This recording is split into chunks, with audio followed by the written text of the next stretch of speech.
यूपीमधील औरयातून अपहरण, खून आणि एन्काउंटरचे एक धक्कादायक प्रकरण समोर आले आहे।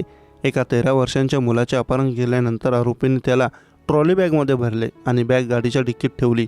मात्र पोलीस त्या मुलापर्यंत पोहोचण्यापूर्वीच गुदमरून त्याचा मृत्यू झाला होता। यानंतर यूपी पोलिसांशी झालेल्या चकमकीत सर्व 8 आरोपींच्या पायाला गोळ्या लागल्या। या घटनेत अवधेश कुमार, दीपक गुप्ता, अंकित, शोभन यादव, जतीन दिवाकर, रवी, आशिष आणि रियाज उर्फ मुन्ना अशी गोळ्या लागलेल्या आरोपींची नावे आहेत। हे सर्वजण सध्या हॉस्पिटलमध्ये आहेत। या सर्व 8 जणांच्या उजव्या किंवा डाव्या पायाला गोळी लागली आहे।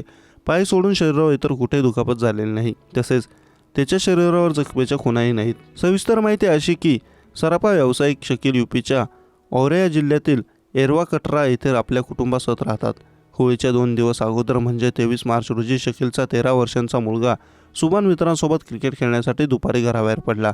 रात्री उशिरापर्यंत तो घरी परतला नाही। यानंतर त्याच्या वडिलांनी शनिवारी रात्रीच पोलीस ठाण्यात मुलगा हरवल्याची तक्रार नोंदवली। विशेष म्हणजे ज्या दिवशी मुलगा बेपत्ता झाला त्याच दिवशी घराशेजारी राहणारा रियाज उर्फ मुन्नाही घरातून बेपत्ता झाला होता।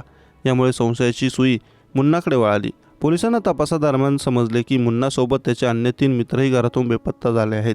यानंतर मुन्ना आणि त्याच्या 3 मित्रांच्या मोबाईलचे लोकेशन ट्रेस केले असता ते दिल्लीकडे जात असल्याची माहिती मिळाली। यानंतर औरया पोलिसांनी आधी नोएडा पोलिसांशी आणि नंतर दिल्ली पोलिसांशी संपर्क साधला। मुन्ना सतत 4 लोकांशी फोनवर बोलत असल्याचे समजले। हे चौघे दिल्लीतल्या कुख्यात गुन्हेगार आहेत। औरया पोलिसांनी हे इनपुट दिल्ली पोलिसांशी शेअर केले। यानंतर औरया पोलिसांनी दिल्ली पोलिसांच्या मदतीने आरोपींना ताब्यात घेतले। पोलिसांनी आरोपींना सुभानविषयी विचारले असता त्याला डिक्कीत बंद केल्याचे समजले। यानंतर पोलिसांनी डिक्की उघडली, पण तोपर्यंत सुभानचा गुदमरून मृत्यू झाला होता। सोमवारी पोलिसांनी या प्रकरणाचा तपासासाठी सर्व आरोपींना घेऊन एरवा कटरा जंगल गाठले। यावेळी आरोपींनी पळून जाण्याचा प्रयत्न केला तर पोलिसांनीही त्यांच्यावर गोळ्या झाडल्या। यावेळी सर्व 8 आरोपींच्या पायानं गोळी लागली। या घटनेत काही पोलिसही किरकोळ जखमी झाल्याची माहिती आहे। सध्या पोलीस या प्रकरणाचा अधिक तपास करत आहेत।